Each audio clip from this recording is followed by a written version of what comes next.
here we go. Snacking and weight loss. Misconception number 3, because this was so important that I actually wanted to make it its own little section.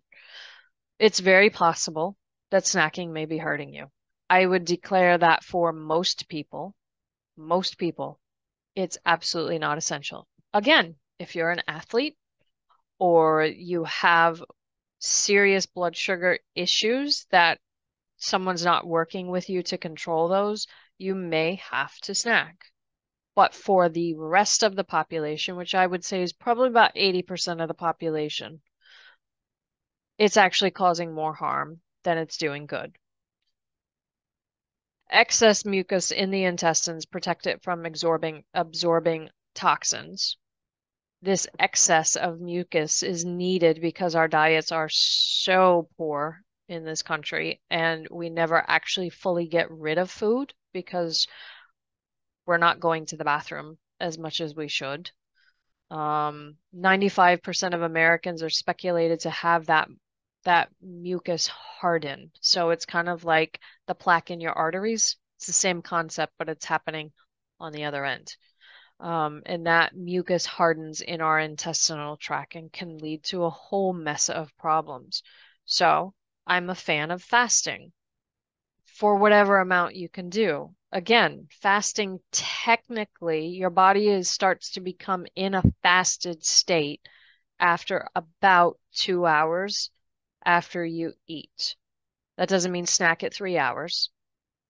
What that means is your body starts to change the way it metabolizes food. It starts to pull glucose from your liver and start to use that as a fuel source. Well, can't do that if we keep giving it a different fuel source. It's going to go with whatever's easiest. And if we're putting food in our mouth, it's got glucose there. So why do I have to pull it out of the liver? Why do I have to do anything? I can just leave it.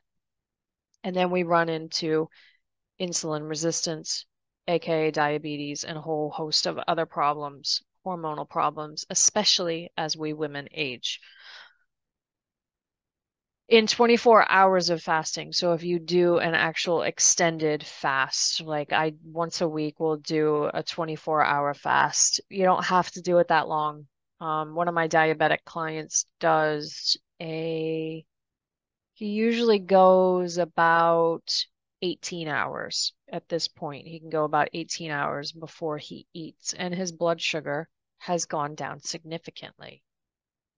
About 2 whole points from like 8.6 to about 6.8 at his last reading because of doing that and changing his diet and walking more. We can't do that if we're eating every couple of hours. We can't. It just doesn't happen.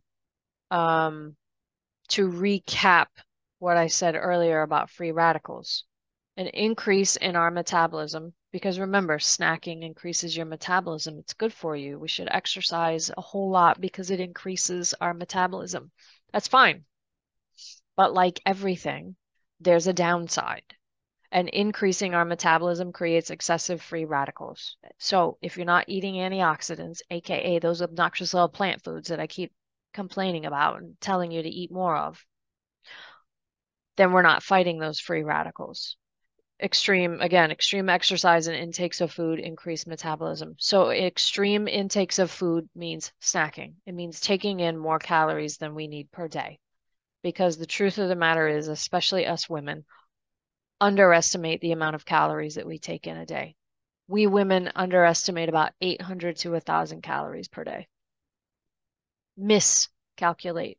So we're eating 800 to 1,000 more than we think we are. I'm no different. I did it too.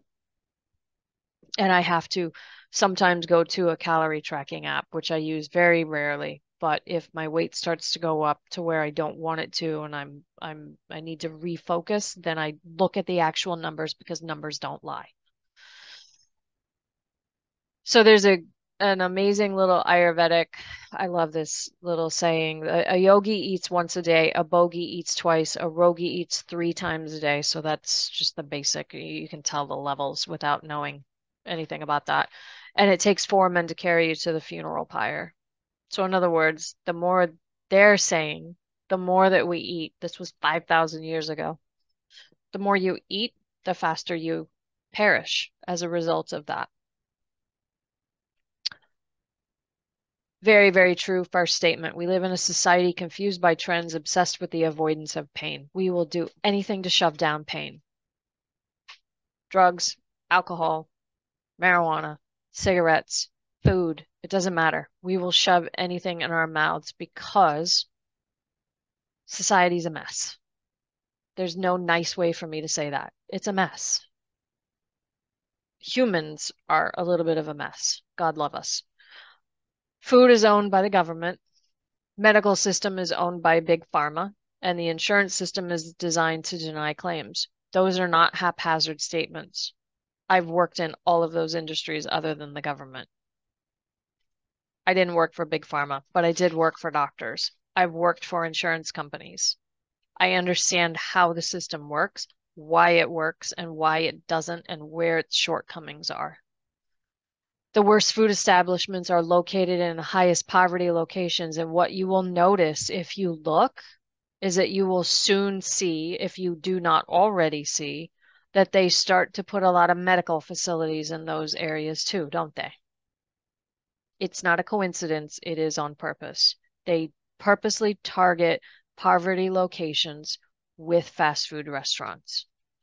It's disgusting. And this is why it's not anybody's fault that they're in the situations that they're in, because this stuff is done behind the scenes without all of us knowing.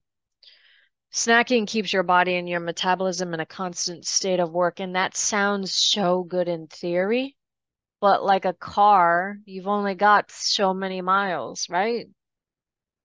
So maybe we should give it a rest a little bit, just like you would a car.